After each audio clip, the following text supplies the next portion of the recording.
Kalau kalian pernah buka Instagram, kalian sebenarnya sedang memakai 3 sistem berbeda secara bersamaan, yaitu yang pertama front end, kemudian ada back end, dan juga ada database. Masalahnya, banyak pemula langsung belajar coding tanpa ngerti perbedaan ketiganya. Akhirnya bingung sendiri, aku harus belajar apa dulu nih? Front end itu ngapain? Back end kerjanya apa ya?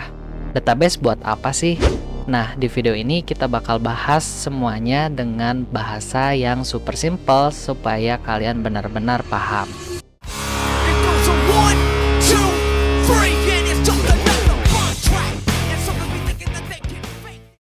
Halo semuanya, selamat datang kembali di channel Empio Area. Di sini kita belajar coding dengan santai tapi paham. Dan buat teman-teman yang baru pertama kali ke sini, jangan lupa subscribe supaya nggak ketinggalan video berikutnya, oke? Langsung saja kita ke pembahasannya. Kita mulai dari front end dulu nih. Nah, front end itu adalah bagian yang langsung dilihat dan dipakai user. Jadi semua yang tampil di layar kalian itu front end. Misalnya kalian buka Instagram, Tokopedia, YouTube, atau website sekolah gitu ya. Nah, yang kalian lihat seperti tombol, gambar, warna, menu, animasi, dan bahkan halaman login pun, nah itu semua front end. Front end itu fokus ke tampilan dan interaksi. Tugas front end developer adalah membuat aplikasi jadi enak dilihat, nyaman dipakai, tidak berantakan, dan responsif di HP maupun laptop. Kalau diibaratkan restoran, front end itu ruang restorannya, mulai dari meja, kursi, dekorasi, dan menu makanan. Semua yang dilihat oleh pelanggan gitu, itu termasuk front end ya. Nah, biasanya front end menggunakan HTML untuk struktur, CSS untuk desain, dan JavaScript untuk interaksi. Kalau kalian suka desain, bikin tampilan keren, animasi, atau suka lihat website estetik, mungkin front end cocok buat kalian.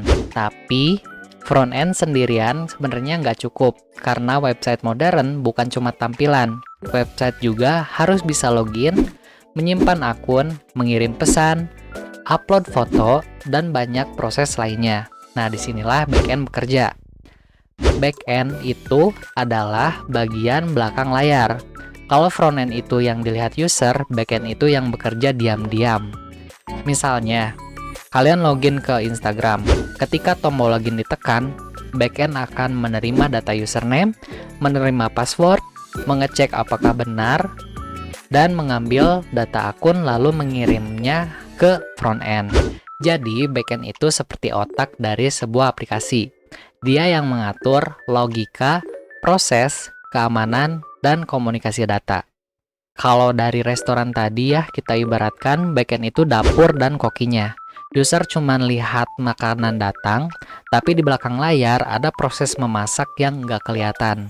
Nah, backend itu biasanya menggunakan Python, PHP, Java, Node.js, Laravel, dan masih banyak bahasa backend yang lainnya. Nah, kalau kalian suka tentang logika, mikir step by step, bikin sistem, atau suka problem solving, backend mungkin lebih cocok buat kalian.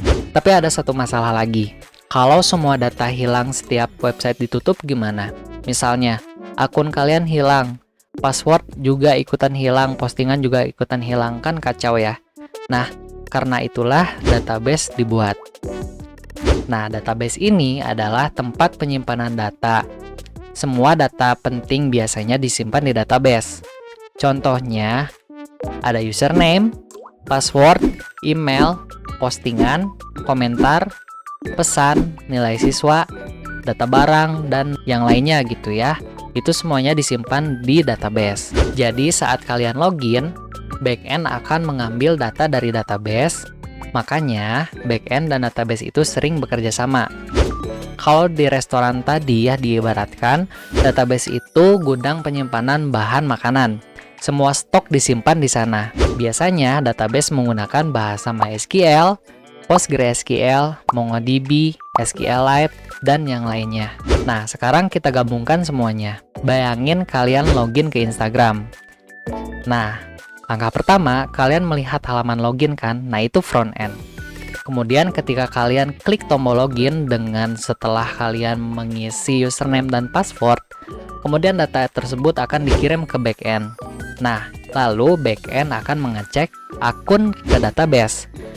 Lalu database mengirim data kembali, dan backend mengirim hasil ke frontend. Lalu, setelahnya kalian berhasil masuk ke akun kalian. Jadi sekarang gampangnya, frontend itu adalah tampilannya, backend itu adalah prosesnya, dan database itu adalah penyimpanan data. Dan kalian nggak perlu langsung jago semuanya. Banyak programmer juga fokus hanya di satu bidang. Ada yang khusus front-end, ada yang khusus back-end, ada juga yang fokus ke database. Yang penting, pahami dulu konsep dasarnya. Kalau video ini membantu kalian memahami dunia coding, jangan lupa like, komen, dan juga subscribe, oke? Karena di channel ini kita akan belajar IT dari nol dengan santai, tapi paham.